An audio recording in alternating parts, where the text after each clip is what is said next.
A técnica Alexander foi criada no início do século XX por Frederick Matthias Alexander, ator e declamador shakespeariano que sofreu rouquidão e falha da voz durante as récitas. Com o intuito de buscar uma solução para seus problemas vocais, cercado de espelhos, Alexander iniciou um paciente e persistente processo de autoobservação do funcionamento do seu corpo durante a ação vocal. Essa pequena ação desequilibrava todo o seu sistema postural, impedindo sua voz de funcionar plenamente. Depois de anos de observação, Alexander compreendeu como poderia prevenir esse problema e sua voz voltou a funcionar plenamente.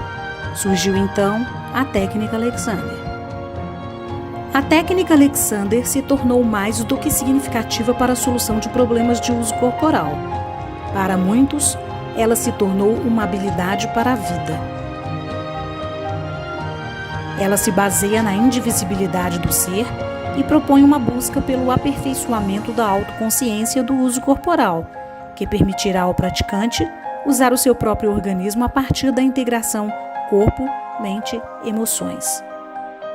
São 7 os princípios operacionais da técnica Alexander. O primeiro é unidade psicofísica, que indica a inseparabilidade dos aspectos físico, mental e emocional no funcionamento do organismo humano. O segundo princípio da técnica Alexander é uso e funcionamento.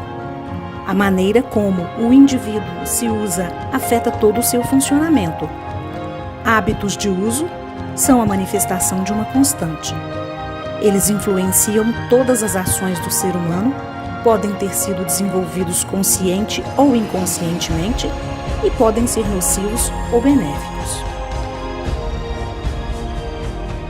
O terceiro princípio é controle primário. Ao compreender a unidade do ser psicofísico, Alexander desvendou o mecanismo que organiza essa unidade, o controle primário, que representa a relação entre cabeça, pescoço e tronco. O equilíbrio entre esses segmentos não representa uma postura rígida e imutável. Ele é dinâmico, ajustado constantemente, dependendo do movimento que o indivíduo realiza. O quarto princípio é apreciação sensorial enganosa. É a percepção que o indivíduo tem de seu próprio corpo quando ele está em atividade. A partir dessa percepção, o indivíduo pode caracterizar sua ação como certa ou errada, dependendo da sensação que obtém. Porém, devido aos maus hábitos de uso de si mesmo, essa percepção é, na maioria das vezes, enganosa, pois o que é familiar e habitual ao indivíduo traz a sensação de estar correto, enquanto o que é novo e desconhecido traz a sensação de estar errado. Alexander entendeu que, por esse motivo, as sensações advindas de autopercepção de um ser não são confiáveis. O quinto princípio da técnica Alexander é inibição. Indica uma recusa em agir imediatamente em resposta a um estímulo, uma vez que essa resposta seria estabelecida a partir de velhos hábitos de uso.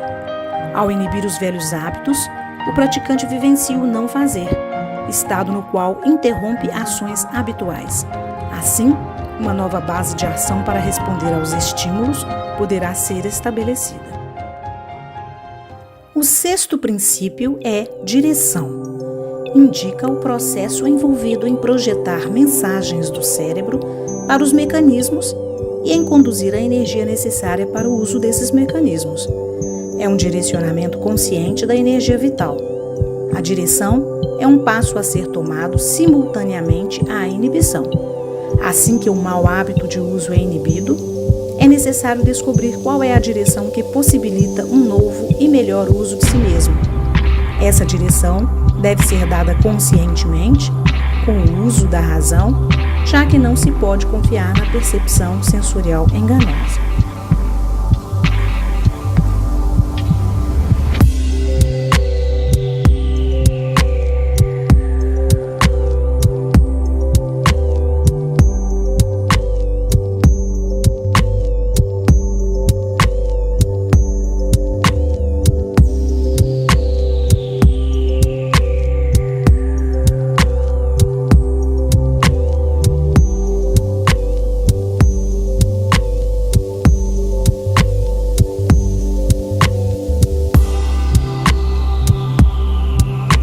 último princípio da técnica Alexander é meios pelos quais. Mais do que alcançar um determinado fim ou resultado, interessa ao praticante da técnica Alexander buscar os meios pelos quais ele alcançará tal resultado, por exemplo, na realização de uma ação. Alexander diz que os meios pelos quais é um procedimento indireto, que vai assegurar que a maneira de uso de si mesmo não será relacionada à direção errada dos mecanismos associados. A técnica Alexander é praticada em aulas individuais, mas também pode ser praticada em grupo.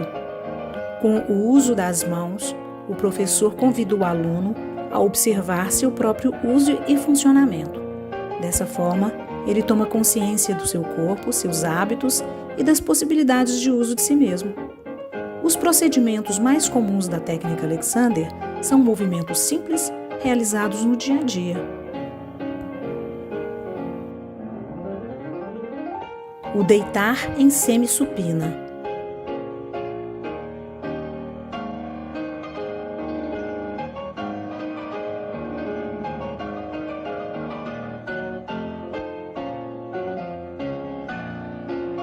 O sentar e levantar.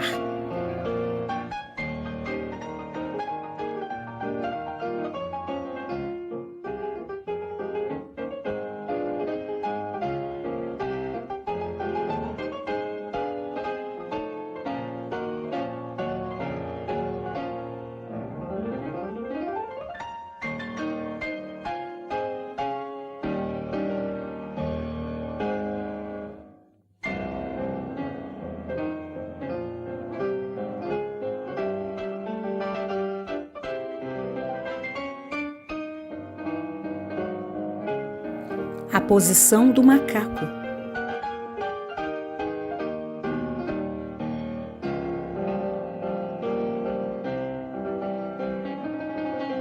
As mãos no encosto da cadeira. São muitos os benefícios da técnica Alexander para músicos, instrumentistas e cantores, pela liberdade de ação corporal que ela proporciona. Nas habilidades para lidar com a situação da performance, especialmente na ansiedade na performance.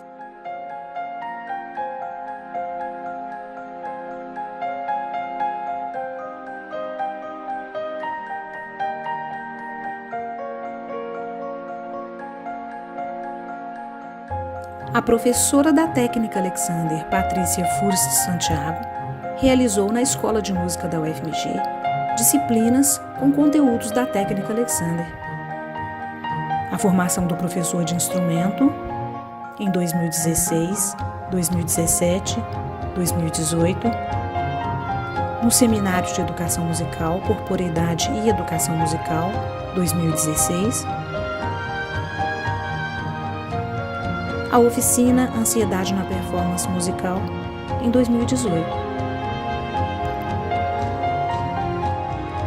Ciente das transformações positivas que a técnica Alexander promoveu em sua vida e atenta às necessidades dos alunos músicos, a professora Patrícia comenta: "Eu espero que os alunos que participam das disciplinas e dos seminários possam se conscientizar sobre seus hábitos nocivos de uso e que eles passem a dar mais atenção ao corpo.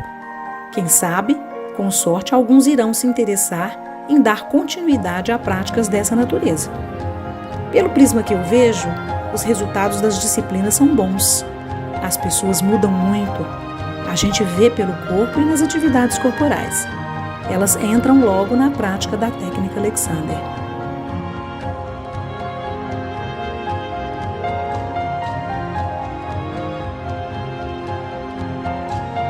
A relação entre música e corpo é estreita e, se bem aproveitada, permite ao músico alcançar melhor desempenho nos estudos e performances, nos níveis físico, cognitivo, psicológico. A busca em se viver de forma harmoniosa com o nosso próprio ser é constante, e existem métodos capazes de auxiliar nessa jornada, tais como a técnica Alexander. Para os músicos, instrumentistas e cantores, isso se torna uma busca ainda mais necessária, pois o modo como eles usam seu corpo reflete diretamente em seu desempenho. A ideia é que, através de um caminho que equilibre corpo, mente e emoções, o tocar, cantar e ensinar sejam realizados da melhor forma possível, para que a música seja sempre uma fonte de prazer e alegria.